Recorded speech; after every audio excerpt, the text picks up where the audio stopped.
안녕하세요. 저는 30대 초반의 여자입니다.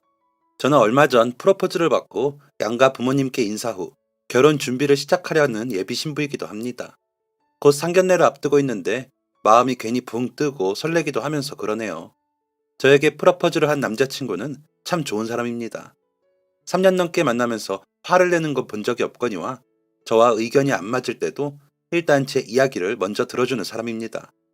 그래서 더 결혼을 해야겠다는 생각을 하기도 했지만 남자친구의 부모님을 만나 뵙고 확신을 하게 되었습니다. 두 분 다 너무 유하시고 제 사정을 봐주시려고 배려해 주시는 게 보여서 오히려 제가 죄송할 정도였거든요.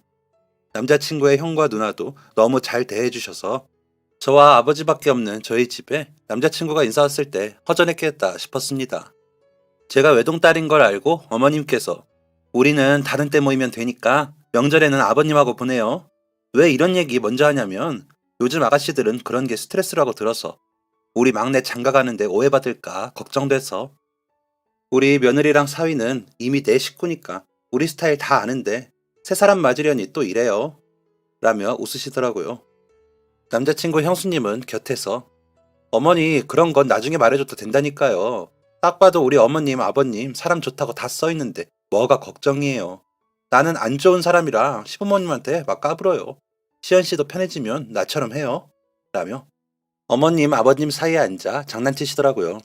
그러자 남자친구 누나가 언니 아무리 그래도 이 집 딸은 나예요. 맨날 내 자리 뺐더라. 시연 씨 우리 집이 딸보다 며느리예요. 걱정 안 해도 돼요. 우리 집에서 제일 문제가 막내인데 걔랑 맞으면 됐죠. 라며 웃으시고요. 남자친구 형과 아버님은 그저 허허 웃으시며 여자들의 수다를 바라보시더라고요. 그 모습이 너무 행복하고 화목해 보여 진짜 가족이 되고 싶다는 생각이 들었습니다. 집에서 저를 기다리실 아빠 생각에 마음이 좀 아프기도 하면서요. 하지만 남자친구가 평소에도 저희 아빠와 아버님을 얼른 만나게 해드려서 친해지게 하고 싶다고 했었기에 얼른 그렇게 되기를 바라기도 했습니다. 두 분 다 취미가 낚시이신데 어머님이 따라다니기 힘들다며 얼른 낚시 친구 만들라고 하셨대요. 어머님은 야외 활동을 별로 안 좋아하셔서 낚시가 안 맞는데 아버님이 혼자 가면 심심하다고 같이 가자고 조르셔서 가신다고 하더라고요. 형수님과 매형네 부모님들은 낚시가 아닌 다른 취미가 있으셔서 낚시는 같이 안 가신다고 하더라고요. 대신 1년에 한두 번씩 같이 모이셔서 여행하신다면서요. 이런 집이다 보니 제가 남자친구와 결혼을 하면 아빠도 덜 외롭고 좋으실 것 같아 마음이 더 좋더라고요. 이렇게 좋은 일이 있는데 저희 엄마는 어디 계시냐고요? 병마와 싸우시다 끝내 하늘나라에 먼저 가셨습니다. 제가 뭔가 해드릴 수 있었는데 축하한다는 말만 남기고 떠나실 엄마이기에 아쉬운 마음과 그리운 마음이 큰 상태이긴 하지만 저는 엄마가 저를 축하해주고 계신다고 확신하고 있습니다. 그럴 만한 일이 있기도 하고요. 저희 부모님은 어릴 적부터 사랑 표현을 듬뿍 하면서 저를 기르셨습니다. 두 분이 모두 도배일을 하시느라 바쁘셨을 텐데 항상 저에게 사랑한다는 말을 넘치게 해주셨고 안아주시고 뽀뽀해주시고 잘 때도 꼭 안고 주무실 정도로 하나밖에 없는 딸 물고 빨고 우쭈쭈 하면서 기르셨습니다. 저는 그런 부모님이 너무 좋았습니다. 도배 풀 냄새와 페인트 냄새가 나는 그 품에 안겨서 어리광을 부리던 어린 날의 저는 항상 해벌쭉 웃는 얼굴이었으니까요. 동네 친구들도 저에게 나도 시연이처럼 외동이면 좋겠다. 그럼 저렇게 예쁨 받으면서 살 수 있을 텐데 라면서 볼멘 목소리를 내곤 했습니다. 학교에 등교할 때도 엄마는 가방이 무거울까 들어주셨고 하교할 때는 아빠가 데리러 오셔서는 업어서 데리고 가시기도 했거든요. 그래서인지 저에게 짓궂게 구는 남자아이들도 오래가지 않아 멈추곤 하더라고요. 그렇다고 저에게만 비싸고 좋은 물건들을 사주시고 그런 건 아니셨습니다. 평범하게 이종사촌 언니 옷을 물려입고 꼭 필요한 옷들만 사서 입었죠. 그래도 나름 학교에서 맵시가 좋다는 소리도 듣기도 했고 제가 입은 옷을 따라 입는 친구들도 있었습니다. 제가 엄마를 닮아 어릴 적부터 키가 크고 살집이 없는 체형이라 그런 탓도 있을 테지만 소위 말하는 옷발이 좋아서인지 태가 나는 타입이었거든요. 엄마는 이렇게 예쁜데 새 옷 입으면 더 예쁠 텐데 미안해 엄마가 다음엔 꼭 새 옷 사줄게 라고 하시곤 하셨습니다. 하지만 사촌언니 위로도 여자 형제가 없었고 사촌언니와 제가 한 살밖에 차이가 나지 않았기 때문에 옷은 깔끔했었기에 저는 불만이 없었습니다. 다행인 건지 언니와 제가 체형도 비슷하고 취향도 비슷한 데다 좋아하는 색도 비슷했기에 더 그랬던 것 같습니다. 그래서 엄마 옷이 깨끗하기만 하면 됐지 새 옷이 아예 없는 것도 아니고 하면서 넘기곤 했습니다. 그 덕인지 저는 중고 옷이나 구제 옷들에 크게 거부감이 없이 컸습니다. 지금 종종 중고로 구입해 입기도 하고 있고요. 아빠는 그런 저에게 우리 딸은 쌀가마니를 걸쳐도 예뻐. 엄마 닮아서 얼마나 다행이냐. 공주님이야 공주님. 이라며 안아 올려주시며 예뻐해 주셨습니다. 엄마는 그런 저와 아빠를 보며 환하게 웃으셨는데 그 얼굴을 보면 저까지 행복해지곤 했습니다. 정말 기쁜 표정이셨거든요. 엄마는 이모와 시골에서 도시로 상경해 두 분이서 공장 기숙사에서 지내셨다고 하더라고요. 그러다 이모님이 소개를 받기로 하시기로 한 자리에서 엄마가 대신 나가게 되셨다고 하더라고요. 그 자리에서 아빠를 처음 만나게 되셨대요. 아빠는 엄마를 보고 첫눈에 반하셨고 죽자 살자 따라다니셨대요. 할아버지가 도배일을 하시면서 아빠와 고모를 키우셨고 아빠는 할아버지를 도우러 따라다니다가 아예 도배일을 물려받아 하시고 계셨다고 하더라고요. 그 점을 이용해 아빠는 엄마에게 굶어 죽진 않게 해주겠다며 매일 기숙사 앞으로 찾아오셨다고 해요. 그런 아빠를 처음에는 만나주지 않던 엄마는 점점 마음을 여셨고 이모보다 먼저 결혼을 하셨답니다. 외할아버지와 외할머니는 이모가 결혼할 때까지 기다리라고 하셨는데 아빠가 주말마다 내려가서 농사일도 돕고 잔심부름 해가면서 사정을 해 겨우 허락을 받고 먼저 결혼을 하셨다고 하더라고요. 그렇게 결혼을 하면서 엄마는 일을 그만두고 살림을 하셨는데 갑자기 할아버지가 돌아가시면서 아빠 혼자 일을 하시느라 힘들어 하시니까 엄마도 돕는다고 따라가시는 걸 시작으로 두 분이서 같이 하시게 되었다고 하더라고요. 이모는 엄마보다 2해나 늦게 결혼을 하셨는데 뱃속에 사촌 언니가 먼저 생겨 결혼을 하셔서 엄마보다 먼저 엄마가 되셨다고 해요. 엄마와 아빠는 아이를 엄청 기다리셨는데 생기지 않았다고 해요. 그러다 이모가 임신하셨다는 소식에 엄마가 너무 셈이 나서 속이 상할 정도셨는데 그 다음 해에 제가 태어난 거죠. 엄마는 그 이야기를 하시면서 엄마가 생전 너희 이모를 부러워하고 샘낸 적이 없었는데 세상에 아기 가진 게 그렇게 부럽고 셈이 나더라. 온전히 축하를 못했어. 속이 아파서. 그랬는데 너가 생기니까 마음이 괜찮더라고. 라며 웃으셨습니다. 저를 안고 이야기하실 때도 있고 얼굴을 맞잡고 하실 때도 있었는데 그때 올려다보던 엄마의 눈 속에 저를 찾아보는 게 좋았습니다. 저를 감싸는 사랑이 더 크게 느껴지는 것 같았거든요. 그래서 엄마에게 사촌 언니 태어날 때 이야기를 괜히 묻고는 했습니다. 그럼 엄마는 또 저를 안고 제 눈을 바라보면서 이야기를 해주셨으니까요. 제가 태어나고 엄마와 이모는 사이가 더 좋아지셨는데 이모는 저보다 2살 어린 사촌 남동생을 낳으시면서 이모가 저를 같이 봐주실 때도 많았습니다. 이모부는 엄마와 이모가 같이 다니던 회사에서 만나셨다는데 자세한 내용은 모르고 결혼하시면서 저희 집 근처에 장사를 시작해 이사를 오셨다고 했거든요. 그래서 가까이 살다 보니 저를 이모 댁에 자주 맡기셨습니다. 가면 사촌 언니도 있고 동생도 있으니 심심하지 않아 좋았고 숙제도 같이 하니까 저도 좋았고요. 그런데도 엄마는 제가 학교에서 돌아와 같이 보내지 못하는 시간에 대한 미안함을 크게 가지시곤 하셨습니다. 처음에 학교에 입학할 때도 걱정을 크게 하셨죠. 혹시나 엄마가 일한다고 아이들이 따돌리고 엄마들이 친한 아이들끼리만 놀게 할까봐요.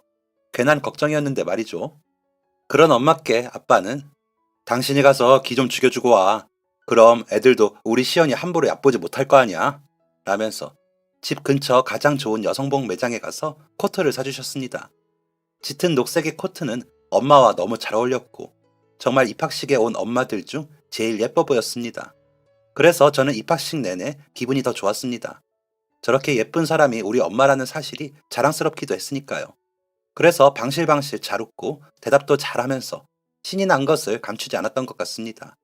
그렇게 입학식을 끝내고는 예쁜 엄마 손을 잡고 싱글벙글 웃으며 아빠를 만나러 갔습니다. 같이 짜장면을 먹으러 가기로 약속을 해놓은 상태였거든요.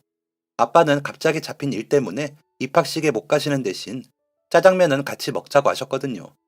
입학식에 다녀오면 다 해놓으신다고요. 하지만 아빠는 일이 많으셨는지 서두르셨는데도 다 못하셨더라고요. 그런 아빠를 본 엄마는 이걸 혼자 다 했어요. 힘들었겠네. 여기만 하면 되죠? 얼른 해요. 내가 도와줄게. 우리 시연이가 엄마 예쁘다고 칭찬을 해줘서 내가 기분이 좋아. 당신이 사준 코트 덕 좀 봐서 내가 인심 쓴다. 라면서 코트를 벗어 저에게 주셨습니다. 잘 안고 있어. 엄마랑 아빠가 얼른 일 끝내고 짜장면 먹으러 가자. 라면서요. 엄마의 당부에 알았다고 씩씩하게 대답을 하면서 받아든 그 예쁜 코트를 저도 입어보고 싶더라고요. 엄마가 입었을 때는 엉덩이 아래까지 덮는 길이었지만 갓 초등학교에 입학한 저에게는 발목까지 오더라고요. 그래도 걸치고 기분 좋게 왔다 갔다 하며 모델처럼 이리저리 걸으며 뽐내듯 다녔습니다. 그러다 코트가 벗겨지며 엉덩이 안쪽에 페인트가 묻었습니다.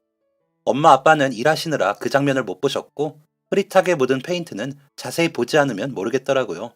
그래서 저는 은근슬쩍 코트를 다시 입고는 엄마에게 말하지 않았습니다. 처음 입은 코트에 페인트를 묻혔다고 말을 해 엄마의 기분을 해치고 싶지 않았거든요. 그냥 저 혼자 조용히 묻어두면 아무도 모르겠거니 싶었습니다. 일을 마치신 엄마와 아빠를 아무렇지 않게 맞이하고는 짜장면을 먹으러 갔습니다. 얼마나 맛있던지 다음날 사촌언니와 사촌동생에게 자랑을 할 정도였습니다. 엄마랑 아빠가 저녁은 이모부가 하시는 치킨집에서 치킨을 사주셨는데 그것도 자랑을 했을 정도였습니다. 지금도 제 기억 속에 초등학교 입학일은 가장 완벽한 날 중에 하루였습니다. 엄마와 아빠가 저를 위해 온전히 하루를 보낸 날들은 모두 행복했지만 유난히 그날은 더 그렇게 느껴졌습니다. 왜인지는 아직도 모르겠어요. 어쩌면 엄마의 표정이 너무 행복해 보여서일 수도 있고 엄마가 유난히 더 예뻤던 날이어서일 수도 있다는 생각을 하지만 엄마는 그 후로 좋은 일이 있을 때마다 그 코트를 입으셨고 그때마다 더 예쁘셨습니다. 아빠도 엄마가 그 코트를 꺼내어 입으실 때면 아이고 사모님 오늘따라 더 멋부리셨습니다 라면서 웃으시곤 하셨으니까요. 제가 만들어 놓은 페인트 자국은 잊어버리고 그저 엄마가 그 코트를 입고 외출하시는 날에는 엄마가 예쁘다고 생각했습니다. 그런 날들은 생각보다 많진 않았지만 엄마의 몇 안 되는 외출복 중 제일 엄마와 잘 어울리는 옷이라고 생각했습니다. 그래서인지 그 코트에 대한 남다른 애착이 있었던 것 같기도 하고요. 그냥 그 코트를 입은 엄마의 모습을 근사하다고 생각하며 더 좋아했던 것 같습니다. 학부모 모임, 친척들 결혼식, 부모님 친구분들 각종 행사 등등 엄마는 그 녹색 코트를 입고 참석하시며 맵시를 뽐내셨습니다. 엄마, 난 엄마가 이 코트 입는 날이 제일 예뻐 보이는 것 같아 라면서 엄마를 올려다보며 제가 품에 안기면 엄마는 우리 공주 고맙습니다 하면서 기뻐하셨습니다. 그러던 어느 날부터 엄마는 그 코트를 입지 않으셨습니다. 저는 그저 엄마가 외출할 일이 없어 그러신가 보다 했죠. 제가 중학교에 들어가고 얼마 후 엄마는 매우 바빠지셨거든요. 아빠가 사다리에 올라가 일을 하시다가 같이 일하던 다른 아저씨의 실수로 떨어져 허리를 크게 다치셨거든요. 여름방학이 얼마 남지 않은 때였는데 학교에 있다가 연락을 받고 병원으로 달려갔을 때 아빠는 머리에도 크게 반창고를 붙이고 계셨고 허리에도 칭칭 붕대를 감고 계셨습니다. 제가 병실에 들어가는데도 아빠는 일어나지도 못하시고 고개만 겨우 돌리셨습니다. 몸통을 아예 움직이지를 못해 누운 채로만 계셔야 했습니다. 엄마는 그런 아빠 곁에서 손과 발이 된 것처럼 수발을 드셨습니다. 하지만 쌓여가는 병원비를 감당하기에는 저희 집은 여유롭지 못했습니다. 아빠랑 엄마랑 함께 일을 하셔도 겨우 감당을 하며 살던 살림은 아빠가 병원에 계시고 엄마는 수발을 드시는 상황에서 감당하기가 벅차셨을 겁니다. 언제부터인가 집안의 물건들이 작아지고 사라지고 하더라고요. 예를 들면 TV가 작고 낡은 걸로 바뀌었거나 냉장고가 양문형이었다가 작은 크기로 바뀐다거나 하는 식으로요. 아빠에게 선물 받았다며 좋아하시던 반지나 팔찌 같은 작은 주얼리 종류들도 안 보이기 시작했죠. 그러면서도 엄마는 저를 만나실 때마다 웃으셨습니다. 아빠가 오늘은 옆으로 돌아 누우셨어. 아직 일어나 앉기는 힘드시지만 곧 하실 수 있을 것 같아. 식사도 전보다 더 많이 하셨다. 라며 병원에서 있었던 일들을 말씀하시면서도 하나도 힘들지 않으신 것처럼 웃으셨습니다. 아빠는 엄마가 아빠 때문에 너무 힘들어 하시지. 얼른 일어나야 될 텐데 시연이한테도 미안해. 아빠가 지금 이러고 있으면 안 되는데 라며 속상해 하시기도 하셨는데 엄마는 그런 티가 전혀 나지 않았습니다. 그러다 아빠가 휠체어에 앉아 생활을 하실 수 있게 되면서 4개월의 긴 병원 생활을 마치고 집으로 돌아오셨습니다. 아빠가 퇴원만 하시면 모든 일이 다 해결될 줄 알았지만 엄마의 고단한 일상은 그때부터가 시작이었습니다. 여전히 아빠는 일을 하시지 못하셨고 생활비는 들고 재활을 위해 병원에도 가야 했으니 돈이 필요했죠. 엄마는 그 생활비를 채우기 위해 다른 도배업체 아르바이트식으로 일을 나가셨습니다. 점심때는 집으로 와 아빠를 챙기시고 다시 나가셨다가 저녁에 와서 아빠 재활운동을 도우시고 저도 챙기시고 주무셨습니다. 안 그래도 마른 엄마가 점점 더 말라가는 게 보였습니다. 제가 할 수 있는 일이라고는 그저 열심히 공부해 좋은 점수로 엄마를 기쁘게 하는 것뿐이었습니다. 아빠 다리나 어깨 마사지를 하거나 이야기 상대를 해드리는 것은 당연한 것이니 도와드린다고 할 수도 없었고요. 아빠는 엄마에게 항상 미안하다고 하시면서 고맙다고도 하셨는데 엄마는 그럴 때마다 그러니까 얼른 나와서 갚아. 나 힘들어. 그런데도 어떻게 해. 나는 시연이 아빠 당신이 이렇게 좋은데. 나가서도 당신만 눈에 아른거려서 큰일이야. 왜 이렇게 보고 싶어. 맨날 붙어 있다가 이렇게 떨어져 있어서 그런가 봐. 라며 웃곤 하셨습니다. 아빠는 그런 엄마를 보시면서 크게 웃으시면서 그래 알았어. 얼른 나와서 당신 고생도 그만 시키고 내가 당신 목까지 일 다 할게. 라고 약속을 하시곤 하셨습니다. 아빠는 정말 그 약속을 지키시려는 듯 엄마가 안 계실 때도 혼자서 움직이는 연습을 하시기도 하셨습니다. 다행히도 발끝까지 감각이 무뎌지지 않았던 아빠는 열심히 재활을 하면 걸을 수 있다고 하셨거든요. 그래서 아빠도 열심히 노력하셨습니다. 그 결과 태어난 지 6개월 만에 목발을 짚고 걸으실 수 있었고 제 고등학교 입학식에는 지팡이를 짚고 오실 수 있으셨습니다. 물론 일을 하실 수는 없으셨지만 엄마가 신경을 덜 쓰실 정도로 되신 것만 해도 엄마는 기뻐하셨습니다. 너희 아빠가 저렇게 열심히 하는데 엄마도 더 열심히 해야지. 반찬도 더 신경 써야지. 라면서 저에게 신나서 이야기하셨거든요. 이모랑 이모부는 아빠가 집에만 계시기 시작하면서 집으로 자주 놀러 오셨습니다. 오셔서는 괜히 이 얘기 저 얘기하고 가시곤 하셨죠. 이모부는 치킨도 튀겨 오시고 이모는 반찬을 만들어 오시기도 했고요. 사촌 언니와 사촌 동생은 워낙 자주 오고 가니 따로 인사할 말이 없을 정도로 지냈고요. 아빠가 편찮으신 이후로 언니와 동생은 더 저를 챙겼습니다. 혹시나 제가 소외감을 느끼지는 않을까 배려해주는 게 느껴져 너무 고맙더라고요. 고모는 몸에 좋다는 약재들을 멀리서 보내오시곤 하셨습니다. 따로 엄마에게 연락은 하시는 것 같았고 저에게는 별 말씀이 없어 몰랐는데 아빠는 고모가 보내오는 약재 우린 물을 마시실 때마다 이거 효과 있다고 해서 먹기는 하는데 나보다 너희 엄마가 마셔야 하는 거 아니냐? 살이 더 빠졌어. 라고 하셨습니다. 엄마는 더 나은 수입을 위해 가사 도우미 일을 하시기 시작하셨는데 아침부터 저녁 때까지 이리저리 바쁘게 움직이시느라 식사도 제대로 챙기지 않으시는 것 같았습니다. 집에 오셔서도 아빠의 하루를 물으시며 겨우 몇 젓가락 드시고는 씻고 바로 주무시곤 하셨거든요. 저는 그런 엄마의 고단함을 덜어드리기 위해 여전히 열심히 공부했고 청소와 빨래를 도맡아 했습니다. 그러면서도 저희 가족은 희망을 버리지 않았습니다. 어쨌거나 아빠는 점점 더 나아지고 계셨으니까요.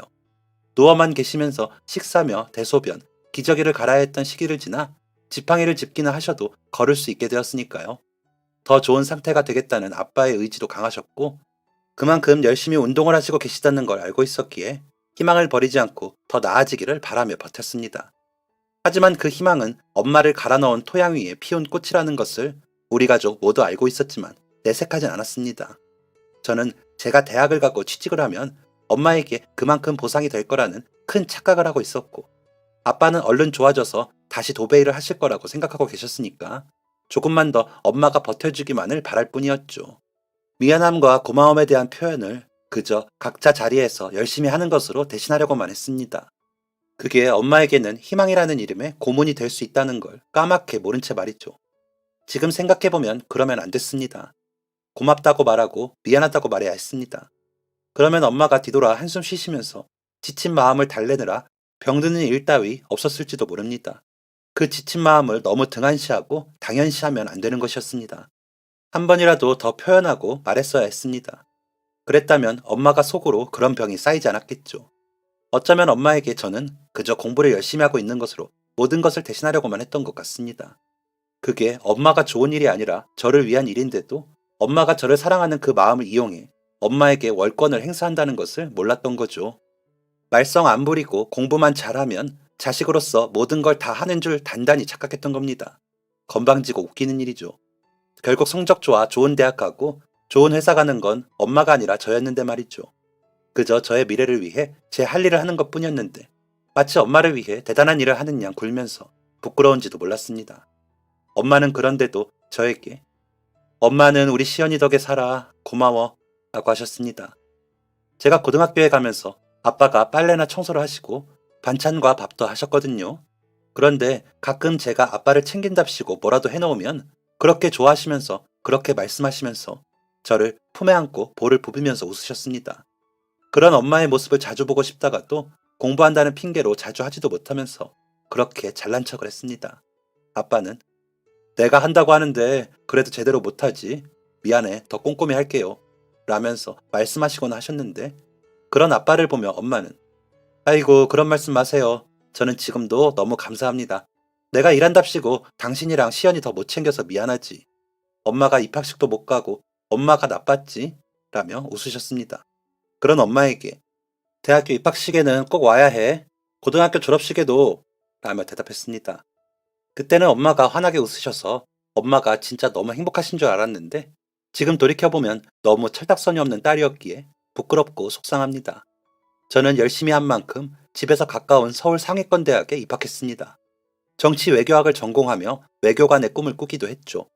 엄마는 그런 저의 꿈을 지지해 주시면서 엄마는 외국에 한 번도 못 가봤는데 우리 딸은 어디든 다니면서 살아 멋지게 엄마처럼 살지 말고 라면서 축하해 주셨습니다. 저는 대학에 가서도 열심히 공부했습니다. 장학금을 받아야 엄마의 부담을 덜어드릴 수 있으니까요. 과외 알바를 하기도 했고 문서 번역 알바도 틈나는 대로 했습니다. 승무원이 꿈이던 사촌 언니는 영어 공부를 위해 어학 연수도 다녀오고 했지만 저는 그럴 엄두도 못 냈죠. 그때는 그게 되게 큰 희생인 줄 알았는데 엄마의 희생에 비하면 아무것도 아니었다는 걸 생각도 못했습니다. 그렇게 저는 3학년까지 올라가며 내내 성적 장학금을 받았고 모두들 제가 외교관이 되기 위한 공부를 시작하기 위해 준비를 할 거라고 생각했습니다. 4학년에 올라가면서 저 역시도 그렇게 생각하고 준비를 하기 위해 이런저런 정보들을 모으기도 했고요. 하지만 저는 이내 일반 기업에 취업 준비를 시작할 수밖에 없었습니다. 돈이 필요해졌거든요. 아빠는 여전히 지팡이를 짚고 다니셨지만 전보다 더 걷고 움직이시는 것이 부드러워지셨습니다. 아빠는 재활을 꾸준히 하시면서도 더 이상 벌이가 없이 사실 수 없다면서 작은 로또방을 시작하셨습니다. 장애 등급을 인정받으면 차릴 수 있다면서 여기저기 알아보시더라고요. 엄마가 열심히 일해 모은 돈으로 크지는 않지만 작은 로또방을 차리실 수 있게 되어 아빠는 이모부 가게 근처에서 장사를 시작하셨습니다. 엄마는 너무 기뻐하시면서 어휴 우리 남편이 이제 돈 버니까 나도 더 열심히 해야겠네 라고 하셨습니다. 그러면서 정말 더 열심히 일하셨습니다. 아빠가 아프시면서 지은 빚도 거의 다 갚았다며 너무 좋다고 하셨습니다. 집안의 물건들을 내다 팔고 작은 걸로 바꾸면서도 생활은 빠듯했겠죠. 당연히 아빠 수술비와 재활치료비가 적은 돈이 들어가는 게 아니었을 테니까요. 그래서 어쩔 수 없이 도배 매장도 급하게 내놓고 할아버지가 사시던 집도 팔고 해보셨지만 모자라셨겠죠. 저도 학교에 보내시려면요. 생각해보면 아빠가 병원에 입원해 계실 때도 저는 어렵다는 말을 하긴 했지만 단 한 번도 부족하게 학교에 다녀본 적이 없습니다. 필요한 만큼 교재도 사서 공부했고 학원도 다닐 만큼 다녔고요. 그 모든 걸 엄마가 병간호하면서 어떻게 다 감당을 하시나요?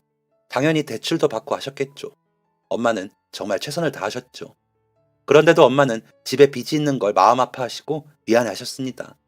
그렇게 아침부터 저녁까지 일만 하시면서 아빠와 저에게는 너무 고맙다. 덕분에 내가 산다. 내가 무슨 복이 있어 이런 남편과 딸을 만나 다른 거 신경 안 쓰고 일만 하는지 모르겠다. 나만 속 편한 것 같아 미안하다. 라며 말씀하시곤 하셨거든요. 사실 모든 건 다 엄마 덕분이었는데 저는 엄마가 그렇게 이야기해 주시는 걸 들으며 으쓱거리기만 했습니다. 철딱서니 없이 잘난 척만 한 거죠. 아니 어쩌면 나밖에 모르는 바보 주제에 잘난 척 한 걸 수도 있겠습니다. 저는 그걸 대학교 4학년이 돼서야 알았습니다. 과외 알바를 끝내고 공부를 하기 위해 가면서 커피를 사려고 줄을 섰는데 전화가 울렸습니다. 아빠더군요. 원래 제가 집에 도착하기 전까지 문자는 자주 하셔도 전화는 잘 안 하시는데 전화가 와 약간 놀란 상태로 전화를 받기는 했습니다. 시연아, 지금 너희 학교 병원으로 올래? 엄마가 집에 들어왔는데 코피가 많이 나고 피를 많이 토해서 지금 병원에 와 있거든. 엄마는 검사한다고 여기저기 다니는데 아빠가 혼자 있기가 좀 힘들어서 라고 하시는데 금방 갈게요 라고 대답하고 얼른 병원으로 향했습니다. 응급실 입구에는 아빠가 머리를 감싸고 앉아 계시더군요. 곁에 둔 지팡이가 아니었다면 아빠를 찾을 수 없었을 정도로 구겨지듯 계신 아빠를 보니 괜히 눈물부터 났습니다. 엄마는? 이라고 물으며 제가 곁에 가서 앉으니 그제야 아빠는 고개를 드셨습니다. 그러더니 엄마는 지금 계속 검사해. 엄마가 너무 힘들었나 봐. 아빠 잘못이지 뭐. 이제 조금 편해지나 싶었는데 라고 말을 하셨습니다. 그 말을 하는 내내 겨우 울음을 참는 아빠를 보고 있자니 저 또한 눈물이 맺혔습니다. 엄마의 몸이 나빠질 거라는 것은 왜 생각도 하지 못했을까요? 그렇게 말은 엄마가 소화가 안 된다면서 식사를 겨우 몇 숟가락 하시는 걸 보았으면서 왜 엄마는 괜찮을 거라고 생각했을까요? 왜 엄마는 내가 열심히 하고 있으니 다 좋을 거라고 착각을 했을까요? 엄마는 그저 다 괜찮은 줄로만 알았던 어리석은 제가 정말 미웠습니다. 바로 입원실로 입원을 한 엄마는 몇 가지 검사를 더 받으셨습니다. 엄마는 혈액 검사를 받은 후에도 정밀 검사가 더 필요하다며 MRI, CT 같은 드라마에서 보던 검사들을 받아야 하셨습니다. 엄마는 정신을 잃지는 않으셨기에 괜찮아. 진짜 그동안 하나도 안 아팠어. 아팠으면 먼저 병원에 왔지. 그냥 너무 피곤해서 그런 거야. 검사비 아깝게. 라고 하시는데 엄마 좀 지금 그런 말이 나와? 하라는 검사 다 해. 나 돈 있어. 라면서 화를 냈습니다. 엄마에게 화가 난 게 아니었는데요. 엄마는 그런 저를 보며 웃으셨지만 이내 표정이 굳어지시더라고요. 아마 걱정도 되셨을 테고 화를 내는 제게 서운도 하셨겠죠. 그때도 그냥 좋게 웃으면서 말을 했어야 했는데 그러지 않은 게 지금까지도 마음이 아플 줄은 몰랐습니다. 검사 결과 엄마는 위암이라는 병을 진단받으셨습니다. 아마도 불규칙한 식사와 일에 쫓겨 헐레벌떡 먹는 습관이 여러 위장 장애를 일으켰을 거라고 짐작을 할 뿐이었습니다. 외할머니가 살아생전에 잘 체하셔서 그저 유전이라고 체질이라고만 알았는데 그게 아니었던 거죠.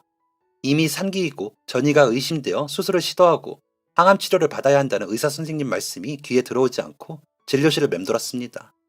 아빠는 엄마의 손을 잡고 고개를 응급실 대기실에서보다 더 숙이셨고 저는 멍하니 그런 엄마와 아빠, 의사 선생님을 바라볼 뿐이었습니다.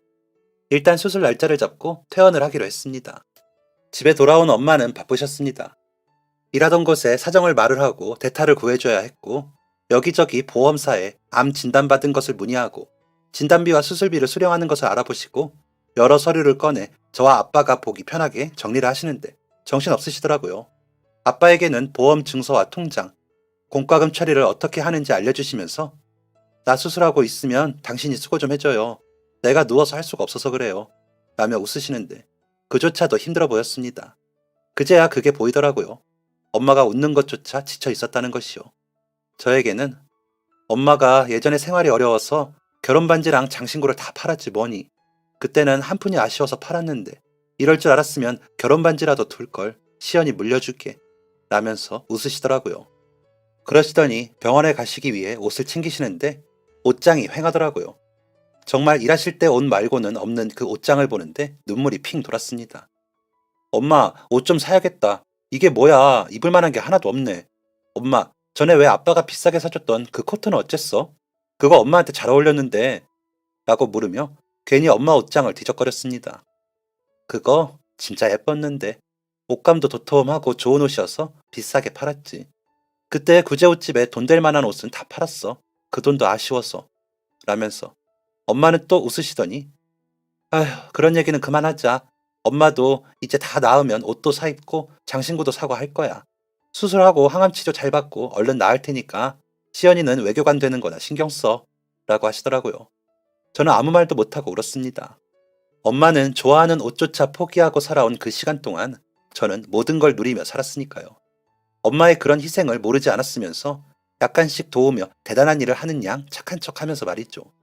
그런 저의 허영과 자만에 대한 대가로 엄마는 병들어가고 있었는데 그걸 모르고 있었다는 게 너무 부끄럽고 미안해 울었습니다.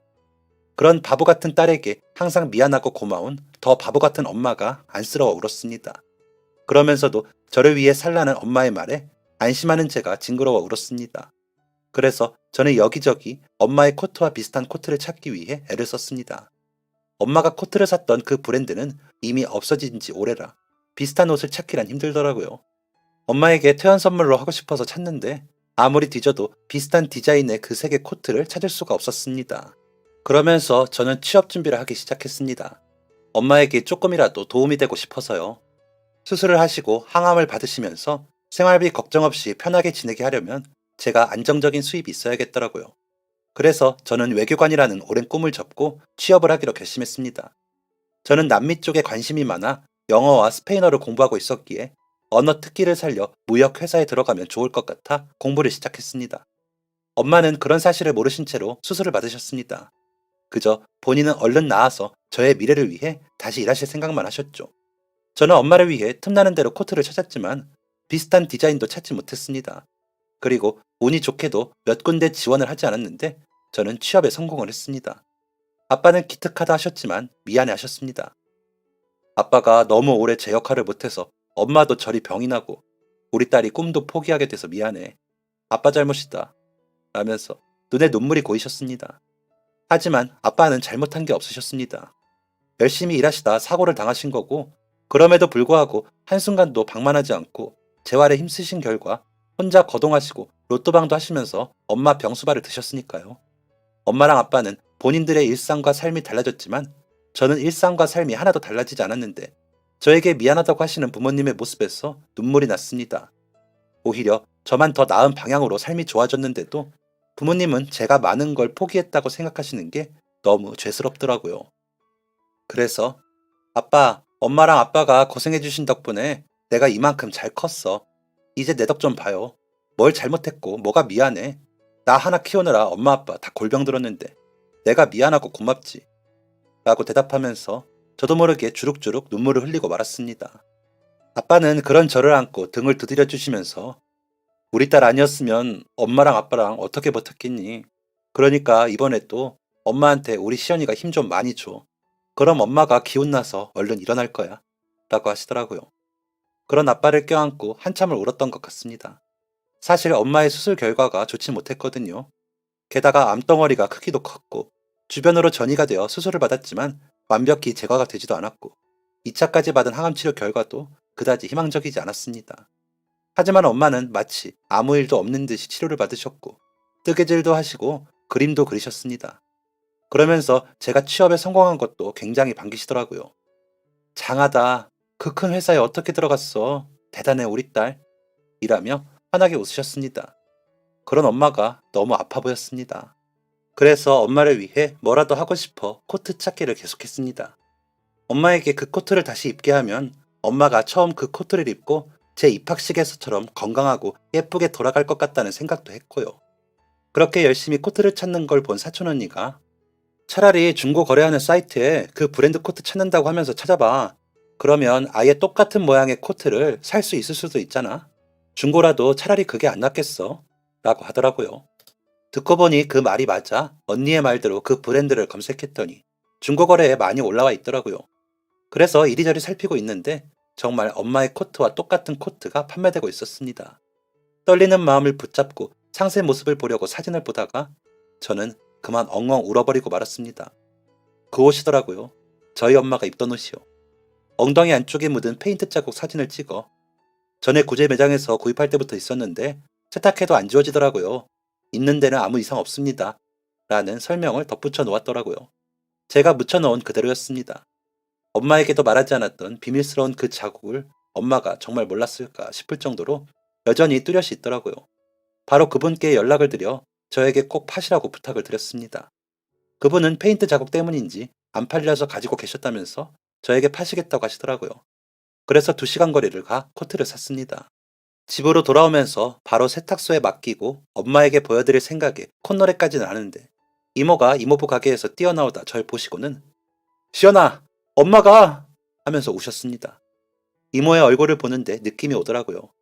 엄마는 제가 세탁소에 가던 그때 정신을 잃고 쓰러지셨고 몸이 불편한 아빠가 혼자 엄마를 추스르지 못해 이모에게 연락을 하셨다고 하더라고요. 제가 늦는다고 했었거든요. 이모와 집으로 달려가 보니 아빠는 구급차를 부르고 벌벌 떨고 계셨습니다. 엄마는 정신을 잃고 계셨지만 숨을 쉬고 계셨고요. 엄마를 들것에 싣고 구급대원들이 내려가고 아빠와 저는 같이 구급차에 탔습니다. 산소 호흡기를 하고 CPR을 하는 구급대원이 환자분 정신 드세요? 구급차 아니에요. 다니시던 병원으로 이송 중입니다. 라고 하시더라고요. 엄마는 저와 아빠를 찾으셨습니다. 구급대원분이 저희에게 자리를 비켜주시자 엄마는 손을 뻗더니 사랑해 라면서 제 손을 잡으시더라고요. 엄마 나도 사랑해 그러니까 라는데 심정지 신호음이 들리더군요. 구급대원분이 다시 한번 CPR을 시도하시는데 병원에 도착했고 엄마는 정신없이 응급실로 실려 들어가셨습니다. 의사 선생님과 간호사 선생님들이 분주히 움직이셨지만 엄마는 깨어나지 못하셨고 먼저 하늘나라에 가시고 말았습니다. 어떤 정신으로 장례식을 치렀는지 모릅니다. 정신없이 장례를 치르고 엄마를 납골당에 모시고 집으로 돌아와서도 아무 생각이 없었던 것 같습니다. 아빠와 저는 2달 정도를 서로 별말 없이 지냈던 것 같습니다. 그러던 어느 날 집으로 돌아왔는데 아빠가 눈물이 가득한 눈으로 저를 맞이하시더군요. 제가 세탁소에 맡겼던 그 코트를 아는 채로요. 세탁소 사장님이 너가 안 찾아간다고 정신없을 것 같아서 이제야 준다고 하시더라. 엄마가 봤으면 참 좋아했을 텐데. 라며 우는 아빠를 끌어안고 저도 정신없이 울었던 것 같습니다. 마치 엄마와 셋이 끌어안는 것처럼 코트까지 끌어안고 울었습니다. 그리고 저는 그 후로 중요한 미팅이나 회의가 있을 때 꼭 그 코트를 입었습니다. 엄마가 지켜주시고 응원해주시는 것 같아 일이 잘 되더라고요. 코트를 못 입는 계절엔 엄마가 뜨개실로 떠놓으신 컵받침을 가지고 가고요. 남자친구 소개받던 날도 그 코트를 입었습니다. 곧 다가오는 상견례에도 그 코트를 입을 예정입니다. 그럼 아빠, 엄마, 제가 같이 가는 기분일 것 같아서요. 그리고 결혼해서도 잘 살 것 같아서요. 그러지 않을까요? 엄마가 고생하시고 희생하셨던 만큼 저는 앞으로 더 열심히 살려고 합니다. 그래야 엄마가 안 슬퍼하실 거라고 아빠가 그러시더라고요. 그래서 꼭 행복하려고요. 꼭이요. 엄마, 나 시집가서도 잘 살게. 엄마처럼 환하게 웃으면서 그렇게 살게. 지켜봐줘. 지금까지 사연 들어주셔서 감사합니다. 사연이 재밌으셨다면 구독과 좋아요를 눌러주세요. 감사합니다. 안녕히 계세요.